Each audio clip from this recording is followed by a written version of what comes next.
Assembly. I have the honor to welcome His Excellency Faustin-Archange Touadéra, Head of State of the Central African Republic, and to invite him to address the Assembly. Mr. President of the General Assembly, ladies and gentlemen, the 78th session of the General Assembly of the United Nations Organization is one I am attending on behalf of my country, the Central African Republic.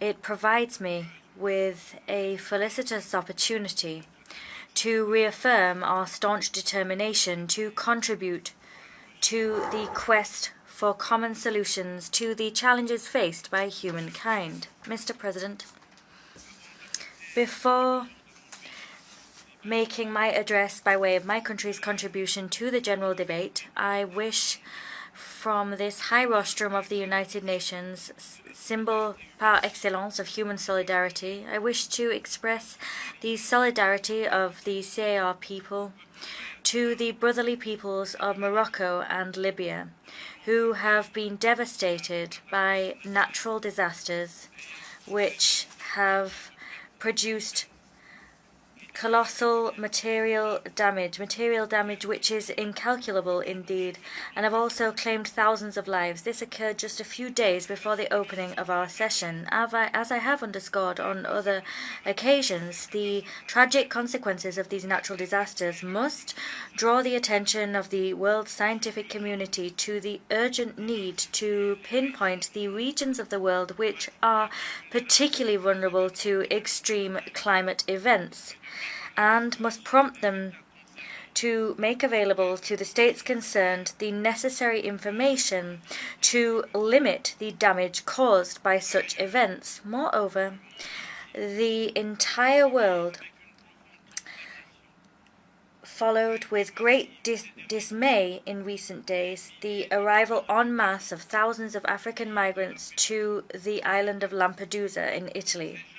These young people represent the present and the future of our continent of Africa. They are seeking desperately to reach the European continent in search of a promised land. This escalation of the migrant crisis is one of the terrifying consequences of the looting of the natural resources owned by the countries made poor by slavery, colonialism and Western imperialism, as well as terrorism and internal armed conflicts. These are often waged in furtherance of hegemonizing agendas and against a backdrop of geopolitical and geostrategic tensions between major global powers.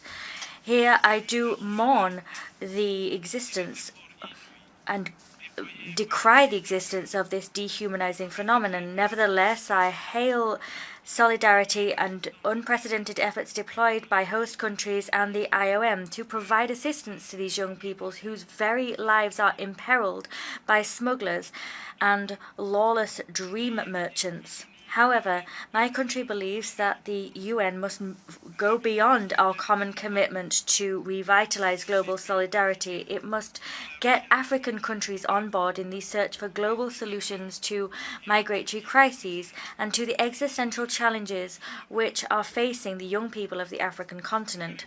Mr. President, our countries continue to face climate chaos, to weather geopolitical tensions and face financial challenges, as well as unprecedented energy and food crises. At this same time, new challenges are appearing day after day on the global horizon. Today, in Africa as elsewhere, conflicts, symptoms of geopolitical and geostrategic tensions that divide the major powers are plain to see. In Sudan, an internal armed conflict rare in its cruelty erupted in April 2023, and that was at a time when the country was well on the way to normalization, with a promising process of dialogue underway, bringing together the nation's key players. The CAR has already hosted 15,000 Chadian and Sudanese refugees in the Vakaga prefecture. And our people are resilient, but hosting those refugees means we are exposing our people to a worsening of the humanitarian situation, and we risk seeing our security situation worsen further still. I call upon you to take account of the impact of this crisis and the effect it's having on regional geopolitics, and please show international solidarity in favor of our refugees. Against the backdrop of this session, the Russian-Ukrainian conflict continues to play out on the ground. There are no prospects for the peaceful settlement of this consequence, and that is in spite of the fact that the consequences of this conflict for the world are painful and deeply unfortunate. Mr. President, the persistence and increase in the number of hotbeds of tension throughout the world raise questions about the effectiveness of certain mechanisms for the prevention and peaceful settlement of disputes that the UN has at its disposal. The UN's primary mission is to guarantee international peace and security. These question marks are why we forcefully reaffirm the Common African position regarding Security Council reform.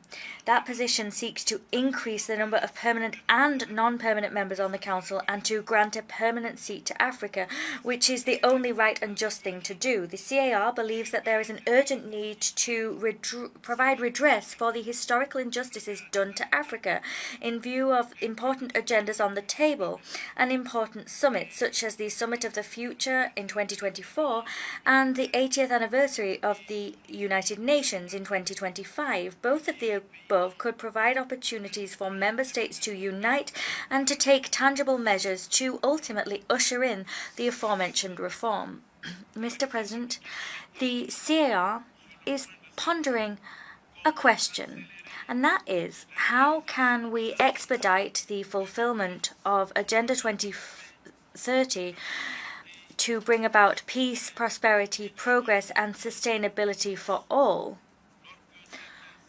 at a time when certain states, wielding all of their political, economic, and military might, continue and consistently avail themselves of coercive diplomacy or instrumentalize IFIs in order to impose economic, financial, and trade blockades against those countries that have been made poor by slavery, colonialism, and imperialism. Indeed, on the 29th of July 2023, the people of the CAR learned to their great distress of the renewal of the arms embargo.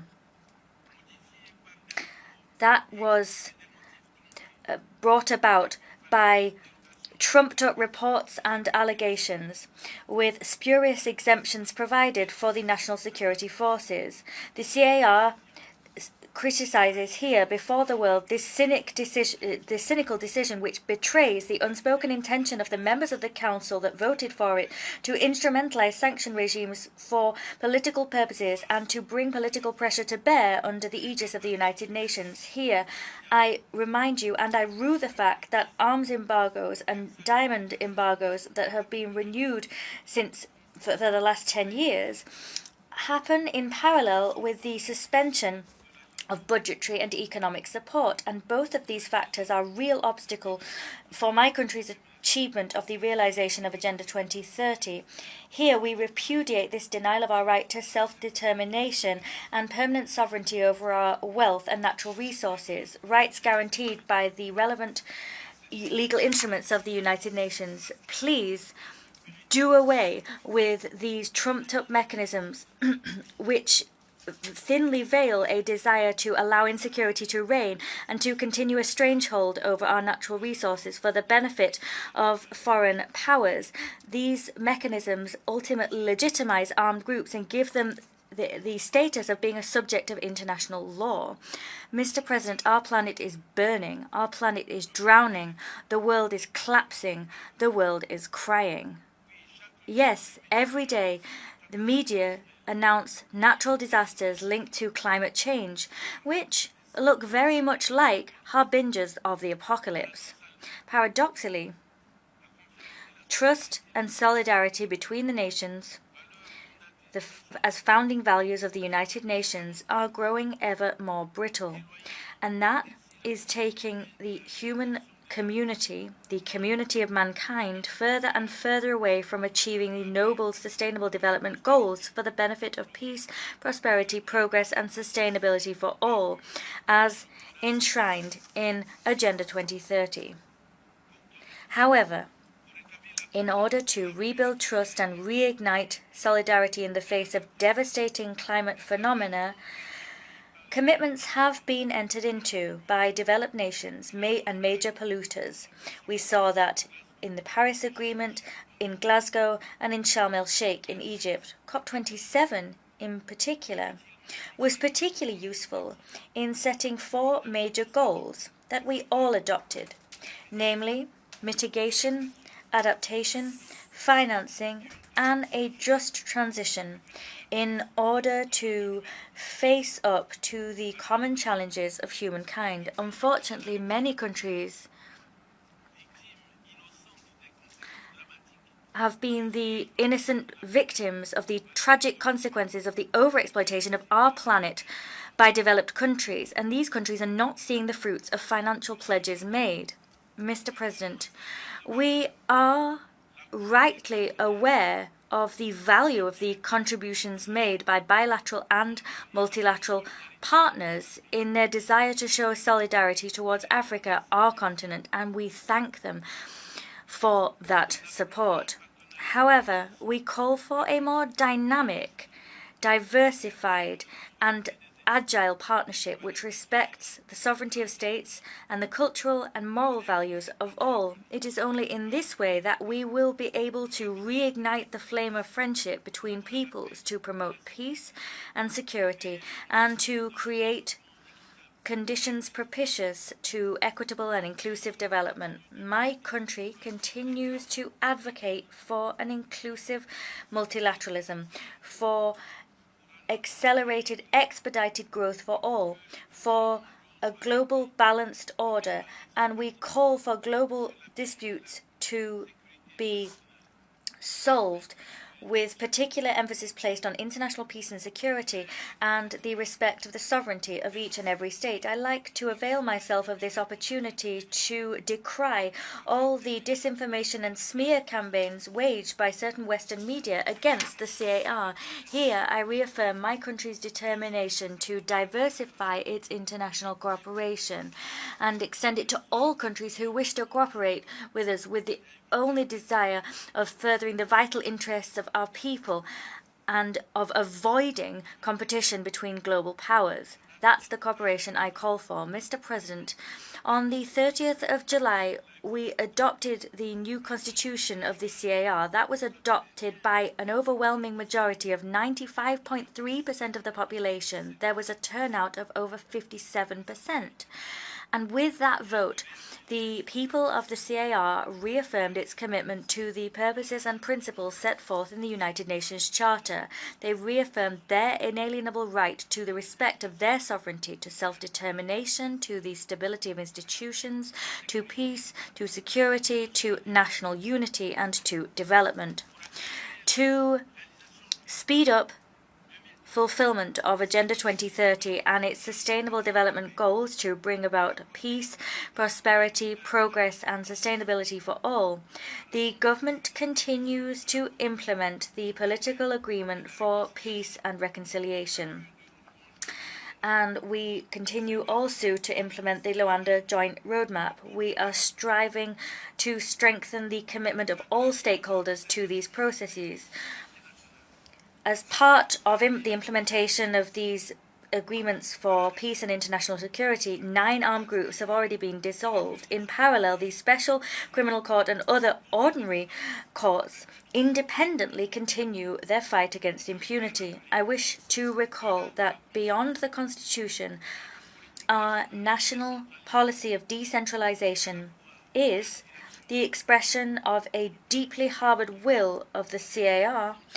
It is also an essential component of the peace agreement and of the Luanda Joint Roadmap.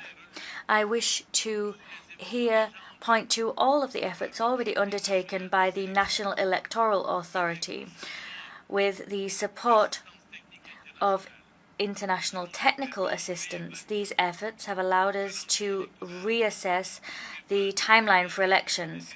Now, local elections are scheduled to take place in October 2024. For us, this is a fundamental step in our journey towards ensuring local ownership of democracy, the promotion of participatory governance, and local development. It is in furtherance of these goals that we wish to have local elections which are inclusive, transparent, peaceful, and credible. I urge all of our partners to support the government to ensure the electoral process that has got off to such a good start successfully concludes. I wish us every success in our work, and I thank you for your kind attention.